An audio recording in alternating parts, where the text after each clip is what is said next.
J'ai voulu que les chefs d'État et de gouvernement du monde entier soient rassemblés dès le début de nos travaux, pour donner à cette conférence un souffle et une ambition à la hauteur de l'enjeu. Car le 12 décembre, un accord doit être trouvé à Paris. À quelles conditions pourra-t-on estimer que c'est un bon accord, que c'est un grand accord, que c'est un accord qui correspond véritablement à l'attente des peuples et pour longtemps? Il y a 3 conditions pour que nous puissions dire que la conférence de Paris sera ou ne sera pas un succès. La première condition, c'est que nous devons dessiner une trajectoire crédible permettant de contenir le réchauffement climatique en dessous des 2 degrés Celsius ou même 1,5 degré si c'est possible. Il faudra, pour que nous soyons sûrs d'être sur cette trajectoire, prévoir une évaluation régulière de nos progrès au regard des conclusions de la science et donc mettre en place un mécanisme de révision à la hauteur de nos engagements avec des rendez-vous tous les 5 ans. La deuxième condition, c'est que nous apportions aux défis climatiques une réponse solidaire.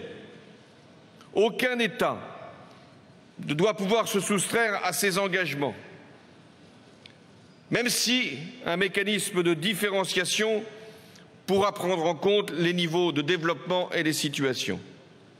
Aucun territoire ne doit être laissé seul face au dérèglement climatique, et notamment les pays les plus vulnérables. Je pense à ces îles qui peuvent, à brève échéance, purement et simplement disparaître. Et je veux ici en être leur porte-parole, parce que c'est la biodiversité et la diversité même de la planète qui sont en cause. Tirons-en les conclusions. L'accord doit être universel, différencié et contraignant. Les pays développés doivent assumer leurs responsabilités historiques. Ce sont eux qui ont émis pendant des années le plus de gaz à effet de serre. Les pays émergents doivent accélérer leur transition énergétique. Les pays en développement doivent être accompagnés dans leur adaptation aux impacts climatiques. D'où la nécessité de dégager des financements pour faciliter les transferts de technologies. Nous avions fixé, c'était à Copenhague, l'objectif des 100 milliards. Aujourd'hui, ce n'est pas un objectif que nous devons fixer. Ce sont des ressources que nous devons dégager avec des garanties sur leur origine et sur leur accessibilité.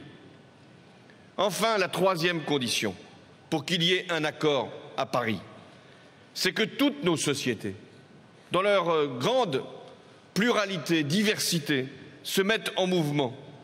L'ensemble des dirigeants locaux, des investisseurs, des acteurs économiques et sociaux, des citoyens et même des grandes consciences, des religions, tout ce qui contribue à ce qui façonne l'esprit public mondial, tout ce mouvement doit comprendre que la donne a changé.